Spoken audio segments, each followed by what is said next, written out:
Assalamualaikum warahmatullahi wabarakatuh. Pada video kali ini, saya akan melakukan simulasi konseling sebaya yang bertema teman yang dulu dekat kini berbalik membeli.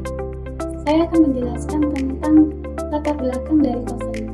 Konseling merupakan seorang mahasiswa yang dahulunya memiliki sahabat dekat. Setelah terjadinya kesalahpahaman, sahabat yang mulai menjauhi, mengejek, menghina, dan mengajak teman yang lain untuk ikut menjauhinya. Akibat dari hal tersebut, konseling kehilangan rasa percaya diri karena sahabatnya yang dulu dekat kini berbalik menjauhinya dan membelinya. Kasus ini sering terjadi dialami oleh remaja dan orang dewasa. Hubungan pertemanan yang awalnya baik dapat berubah menjadi konflik yang serius jika tidak diselesaikan dengan baik. Contoh alasan masalah ini terjadi yakni akibat kesalahpahaman, adanya hubungan antara keluarga yang buruk atau kurang baik, atau salah satu dari teman yang memiliki rasa iri dan pengaruh dari lingkungan yang buruk. Ketika teman yang dahulunya dekat dan begitu baik dengan kita justru menjadi pelaku pembelinya. Hal tersebut dampaknya bisa sangat besar bagi kesehatan mental si konseli, seperti merasa stres, kehilangan rasa percaya diri, mudah merasa cemas dan ragu, dan bahkan bisa merasakan depresi. Melalui simulasi ini, saya akan memperlihatkan bagaimana seorang konselor sebaya bisa memberikan bantuan awal dengan mendengarkan secara penuh empati, membantu menemukan solusi, serta dapat mengetahui kapan seharusnya konselor bisa merujuk kepada konselor yang lebih profesional.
Pada tahap refleksi, pada simulasi kali ini saya menggunakan beberapa keterampilan dasar konseling sebaya. Yang pertama yaitu active listening, yaitu mendengarkan dengan penuh tanpa memotong pembicaraan dari konselor. Jadi konselor dapat mendengarkan cerita dari konseli tanpa memotong pembicaraannya. Yang kedua yaitu saya menggunakan pertanyaan yang terbuka agar si konseli dapat menceritakan pengalamannya secara lebih luas dan lebih nyaman. Dan yang ketiga, saya menggunakan parafrase, yaitu mengulangi inti dari pembicaraan dengan kalimat yang berbeda untuk memastikan bahwa saya memahami maksud dari konseli. Yang keempat, saya menggunakan refleksi perasaan, di mana saya membantu konseli untuk mengenali emosi yang dirasakannya, sehingga ia merasa dipahami. Dan yang kelima, saya menggunakan dorongan minimal, seperti mengangguk dan mengatakan ya agar konseli bisa merasakan nyaman dan melanjutkan ceritanya. Adapun kesulitan selama simulasi berlangsung, yaitu menjaga bahwa agar saya tidak terlalu cepat memberikan solusi.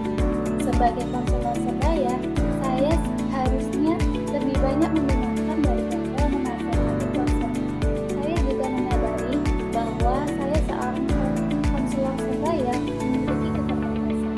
Konselor sebaya bukan seorang psikolog maupun konselor profesional, sehingga ia tidak bisa menangani gangguan psikologis secara mendalam. Oleh karena itu, apabila masalah sudah mengganggu kesehatan mental seorang konseli, aktivitas sehari-hari maupun resiko yang lebih serius dari itu, maka hal tersebut harus dirujuk pada konselor yang lebih profesional maupun psikolog. Adapun analisis konseling sebaya, latar belakang dari kasus yang diangkat adalah merupakan perubahan hubungan pertemanan yang awalnya dekat bisa menjadi tindakan hubungan. Fenomena ini banyak terjadi di kalangan para remaja dan orang dewasa. Akibat konflik, kesalahpahaman, tekanan kelompok, ataupun pengaruh dari media sosial, dampaknya dapat berupa penurunan harga diri atau penurunan rasa percaya diri, kecemasan, stres, dan bisa mengalami isolasi sosial hingga penurunan prestasi dari akademik. Selanjutnya yaitu keterampilan konseling yang digunakan dalam simulasi ini. Digunakan beberapa keterampilan tertentu yang merupakan dasar dari konseling sebaya, yaitu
sebaya tidak melakukan diagnosis psikologis maupun terapi. Oleh karena sebab itu, apabila masalah sudah mengganggu fungsi kehidupan sehari-harinya ataupun memerlukan penanganan klinis, konselor seharusnya melakukan rujukan kepada konselor yang lebih profesional, psikolog maupun pihak kampus yang berwenang. Pentingnya rujukan ini, pada simulasi ini, konseli mulai mengalami kesulitan tidur dan kehilangan motivasi dalam mengikuti perkuliahan. Kondisi tersebut dapat menunjukkan bahwa masalah yang terjadi dapat berdampak pada kesehatan psikologisnya. Oleh karena itu, langkah yang tepat yaitu dengan mendorong konseli untuk memperoleh bantuan secara profesional agar mendapatkan asesmen maupun pendampingan yang lebih komprehensif. Rujukan ini bukan berarti konselor sebaya gagal dalam membantu konseli, melainkan merupakan bentuk tanggung jawab yang etis dalam memberikan layanan yang sesuai batas kompetensi. Kesimpulan dari simulasi ini menunjukkan bahwa konseling sebaya dapat menjadi dukungan yang awal yang lebih efektif bagi mahasiswa maupun remaja yang mengalami melalui komunikasi yang lebih empatik, mendengarkan secara aktif, dan membantu konseling menemukan alternatif menyelesaikan masalah. Konselor sebaya dapat meningkatkan rasa yang aman dan harapan dari konseling. Namun demikian, konselor sebaya harus memahami batas perannya dan tidak ragu untuk melakukan rujukan kepada tenaga yang lebih profesional ketika masalah tersebut telah berada di luar kompetensi. Dengan demikian, konseling sebaya berfungsi sebagai jembatan menuju bantuan yang lebih tepat dan komprehensif. Sekian dari video saya kali ini, semoga bermanfaat. Wassalamualaikum warahmatullahi wabarakatuh.